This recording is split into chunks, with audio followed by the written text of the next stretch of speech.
I'm standing outside the old varsity room, which, as you can see, they've painted orange with a big D on it. When we went to school 20 years ago, it was brown. Come on inside. A lot of you have never been able to go in here.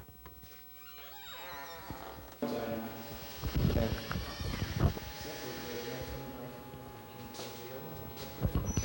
We're inside now. As you can see, we haven't missed a whole lot. If you never were in here before, they're doing a lot of painting right now to get it ready for the football season, and that's why it looks worse than it really is. Driving over here to do this today and walking in the school and putting chills down my back, not being back here for 20 years, you start thinking about things. And I spent a lot of time in this room, so they asked me to talk a little about it. Things I remember about this room. You know, when you played a football game or a basketball game or whatever, it took you about a half hour to shower and dress and go out to your date. You know, one night we came in halftime in a ball game, and Andy Ardner probably set the record for drinking so many Cokes at halftime, and Dave Hardy was really proud of him because he thought he played a hell of a football game. Unbeknown to Hardy, Andy and I had been out drinking the night before, and Andy just had hot pipes. Back over here is where Mole, Mr. Kralik, our trainer, spent a lot of time taking care of the sick and wounded. Back over here, and we're not going to take you into there, are the showers where everybody would puke before and during and after a football game or a basketball game. Besides that, it really hasn't changed that much.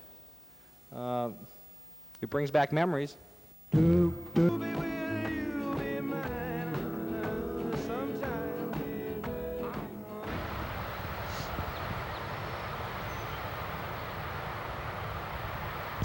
We're standing outside the Page Stadium.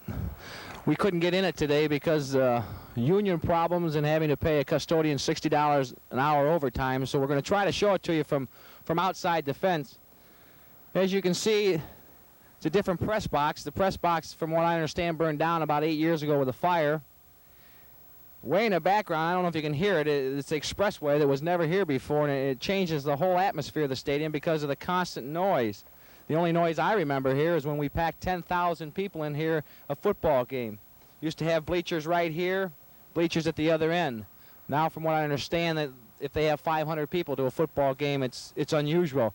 As you can see, the lights have been taken down. I don't know if that's a new scoreboard or not because we're on the back side of it. Also had night relays here and used to fill the stands with night relays every Friday night when we'd have it once a year. We also would sit up in the second or third floor and watch the girls as they had gym class out here. The cinder track has grass growing in it. The stadium seats look like they're the same seats that were still there 20 years ago. But just take a look at it. It'll probably bring back a lot of memories.